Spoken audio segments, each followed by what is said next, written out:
Et j'ai découvert Dunkerque quand j'ai pu prendre le bus toute seule, quand j'ai eu 14-15 ans.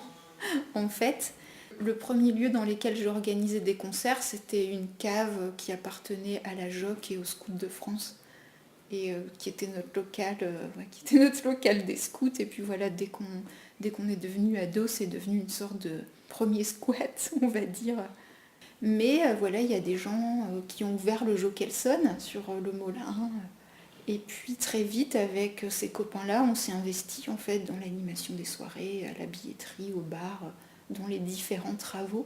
Pour moi, c'était en fait la continuité des activités que j'avais pu avoir en fait chez les scouts ou dans cette ferme, on va dire un peu des activités ou d'éducation populaire qui sont d'ailleurs théorisées ou des activités, oui, on va dire un peu d'avant-garde, quoi, en fait, donc, il y a eu, pour commencer, il y a eu l'association Nautiloche qui a été fondée par Étienne Lelieur et Patrick Tilly, et qui sont arrivés sur ce site. Ce sont des Lillois, qui connaissent bien l'agglomération dunkerquoise, mais c'était des Lillois en fait qui ont vu ce lieu et qui ont négocié à l'époque avec le port autonome de pouvoir l'ouvrir.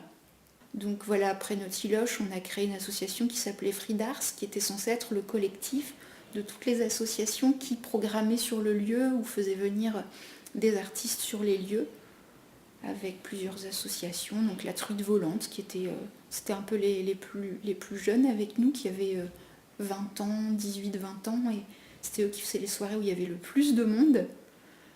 Des soirées surtout punk, ska, rock festif, qui étaient aussi super bien organisées. C'était les mieux organisés, c'était eux qui avaient plus de bénévoles.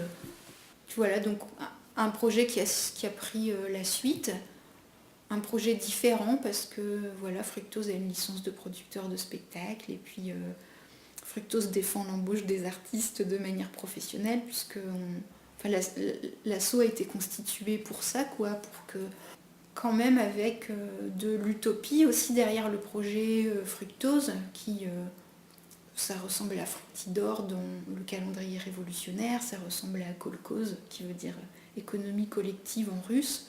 Le projet en fait d'avoir une coopérative en fait où on se rend des services entre artistes et où voilà, on fait venir des gens pour aider à structurer les projets, à ce que ça se développe, et on défend le fait qu'il faut des espaces de travail pour les artistes sur ce territoire, et il faut que ces espaces de travail soient dans le port, sur le Molin.